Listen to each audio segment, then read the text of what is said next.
Welcome back to another technical deep dive here in the debug zone.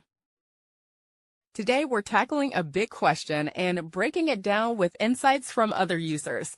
Hopefully this clears up some misconceptions and helps you get the answer you need. So buckle up, stay a little curious, and let's jump right in.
And that's a wrap.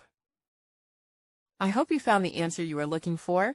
If you did, take a second to hit that subscribe button. It really helps out. And let me know in the comments which solution worked best for you. See you next time in the debug zone.